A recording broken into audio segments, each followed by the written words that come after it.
안녕하세요. 우울증 일기입니다. 또다시 정말 오랜만이네요. 2020년이 끝나고 2021년에 다시 만나게 되었습니다. 올해 겨울 엄청 춥네요. 제주도에도 눈이 정말 많이 내렸습니다. 한 5년 전이었나요? 제주도 한창 눈 내려서 교통이고 뭐고 전부 마비되어 있었던 적이 있었죠. 이번 겨울에 눈이 많이 내려서 저도 집에 혼자 있는 시간이 더욱 늘었던 것 같습니다.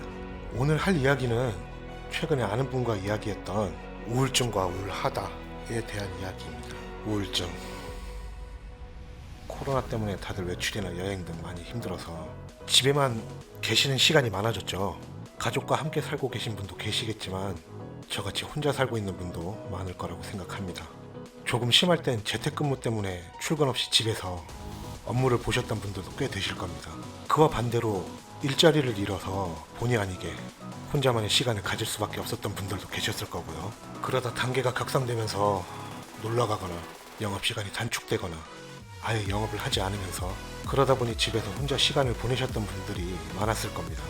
평소에 시끄러워서 스트레스를 줬던 소리들도 갑자기 그리워지는 때가 있을 거고, 사람들과 대화하던 그 시간이 사라지고 나니까 많은 변화를 맞이했을 겁니다.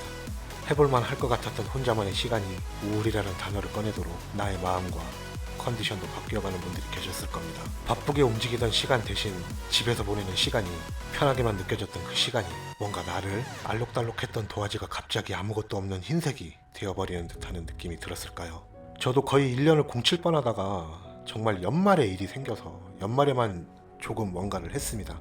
그 외엔 정말 우스갯소리로 일어나면 벽이랑 대화한다고 할 정도로 격리된 생활을 했었던 것 같네요. 물론 코로나가 아니었어도 그랬을 것 같습니다. 어느 날 아는 분의 차를 타고 가다가 저에게 이런 질문을 하셨습니다. 너는 우울증인데 왜 우울하다고 안 하냐? 저는 한 번의 망설임도 없이 이렇게 대답했습니다. 우울하지 않으니까요.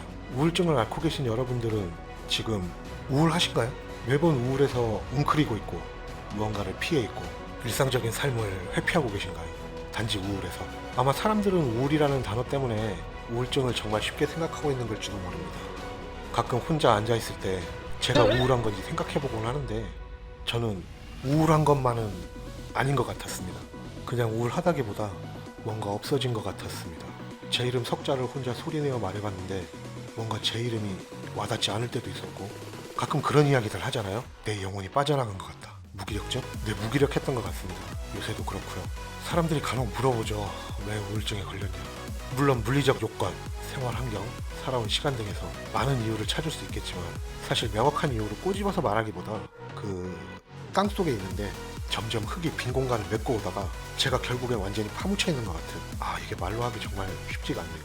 쉽게 이겨낼 수 없는 무기력과 스트레스를 뛰어넘어 내가 아닌 것 같은 그런 상황으로까지 떨어져 가다 보니 결국은 이렇게 되었습니다. 물론 우울한 기분이 없는 건 아닙니다.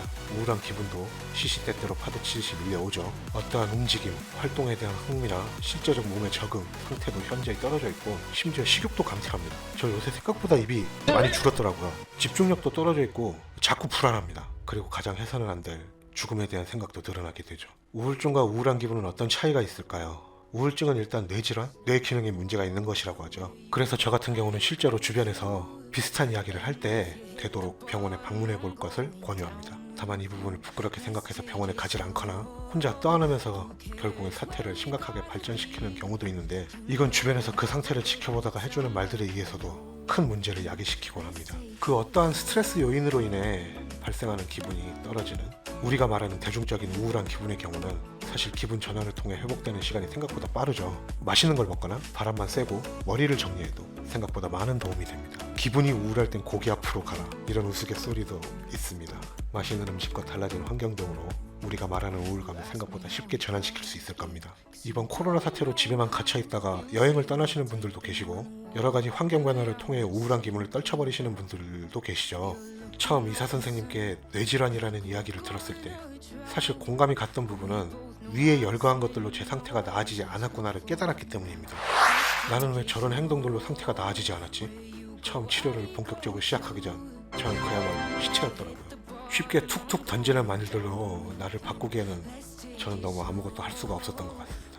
그래서 저는 처음 누군가의 물리적인 힘에 의해 병원에 가게 되었고 발버둥을 시작하게 된 것 같네요. 근데도 아직도 이 모양입니다. 쉽게 그렇게 떨쳐낼 수 있는 거였다면 얼마나 좋았을까요?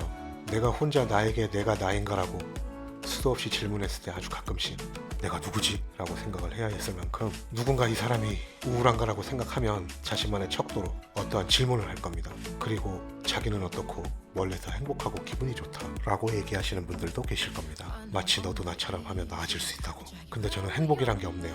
행복, 희망 이런 단어가 가깝게 느껴지지 않았습니다. 그럼 내가 정말 미친듯이 불운하고 슬프냐? 그 어떤 것도 없습니다. 그냥 텅 비어있는 기분이었고 사실 지금도 그렇습니다.